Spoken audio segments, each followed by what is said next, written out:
Easy ആയിട്ട് തയ്യാറാക്കിയെടുക്കാൻ പറ്റുന്ന നല്ല സോഫ്റ്റ് ആയിട്ടുള്ള ഒരു 2 ലെയർ പുഡിംഗ് ആട്ടോ ഇന്ന് കാണിക്കുന്നത്. ജലാറ്റിനോ ചൈന ഗ്രാസോ ഒന്നും ആവശ്യമില്ല.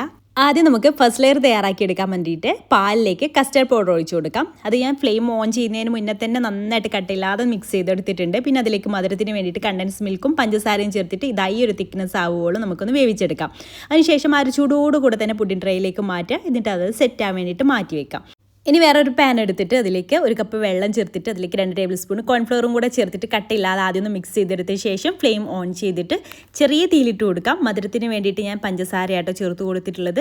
പിന്നെ ഇൻസ്റ്റൻറ്റ് കോഫി പൗഡർ കൂടെ ചേർത്തിട്ട് ചെറിയ തീയിലിട്ടിട്ട് നന്നായിട്ടൊന്ന് കുറുക്കിയെടുക്കാം. ഈ ഒരു കളറാവുന്നവരെ, ഇങ്ങനെ ഒരു ട്രാൻസ്പെറൻറ്റ് കളറാവുന്നവരെ കുറുക്കിയെടുക്കുക. എന്നിട്ട് അതും ചൂടോടുകൂടെ ഒരു തിൻ ലെയറായിട്ട് അതിൽ ഒഴിച്ചു കൊടുക്കാം. ആ കസ്റ്റാർഡ് മിക്സ് ഉണ്ടല്ലോ, അത് സെറ്റായതിന് ശേഷം വേണ്ടത് അത് ഒഴിച്ചു കൊടുക്കാൻ വേണ്ടിയിട്ട്. പിന്നെ കഴിക്കാൻ നല്ലൊരു ടേസ്റ്റിന് വേണ്ടി കുറച്ച് നട്ട്സും കൂടി ഇട്ട് കൊടുത്തിട്ടുണ്ട്. സംഭവം സിമ്പിളാണ്, ഗസ്റ്റ് വരുമ്പോൾ ഈസി ആയിട്ട് തയ്യാറാക്കാം.